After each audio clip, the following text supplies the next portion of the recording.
አሁንስ grammar የሚባል ትምህርት ደግሞ ምንድነው should have could have would have ምናምን የሚባል ነገር ምናምን ዛሬ በሶስት አረፍተ ነገሮች should have could have would have ችግራችሁ ሁሉ ተፈታ ማለት ነው እነዚህን እዚች አረፍተ ነገሮች ውስጥ ቁጭ ካደረጋችሁ የግራመር ችግር በነነ so ምን እናደርጋለን መሰላችሁ should have መጀመሪያ ልንገራችሁ should have ስትሉ ለምሳሌ I should have ስትሉ እንደዚህ ማድረግ ነበረብኝ ነው ኦኬ ወይም ይገባ ነበር ነው ማድረግ ነበረብኝ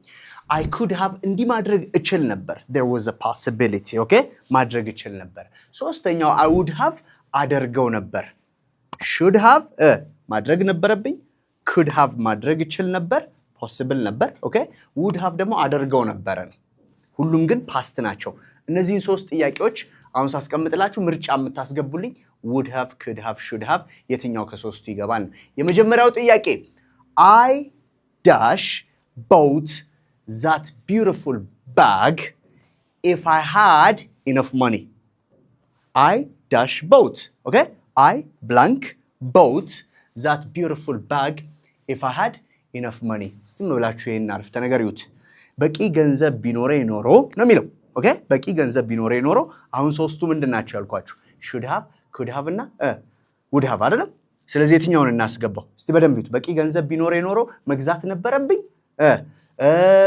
መግዛት እችል ነበር ወይስ እገዛው ነበር የተሻለውን ቤስቱን ምረጡልኝ 3 ሰከንድ 1 2 3 ስለዚህ would have ካላችሁ ለዚህኛው መልስ እሱ the best ነው I would have bought that beautiful bag if I had enough money okay አሪፍ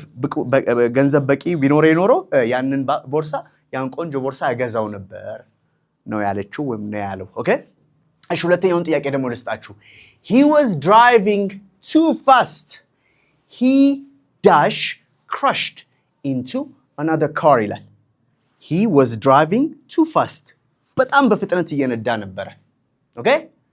he blank አርጋችሁ ማለት ነው dash crashed into another car ከሌላ መኪና ጋር መጋጨት ነበረበት ወይስ ሊጋጭ ይችል ነበር ወይስ ይጋጭ ነበር ሊጋጭ ይችል ነበርና መጋጨት ነበረበት like if you hate that guy you can say he should ምናምን ትላላችሁ አይደል should አይሆንም ማለት አሁንም should have could have would have የትኛው እናስገባት boom could have ካላችሁ ልክ ነው እንደዛ እየነዳ ሊጋጭ እኮ ይችል ነበር ይያልን ነው ማለት ነው አይደል he could have crashed into another car that's the best answer okay ሶስተኛውን ጥያቄ ደግሞ okay ሶስተኛው ጥያቄ ምን ይላል my mom was so angry last night okay she was so angry I dash told her that I would stay out late I dash told her I would stay out late እንደማመሽ ለነግራት እችል ነበር እንደማመሽ መናገር ነበረብኝ እንደማመሽ እነግራት ነበር የትኛው ቢሆን አሪፍ መልስ ይሆናል ለዚህ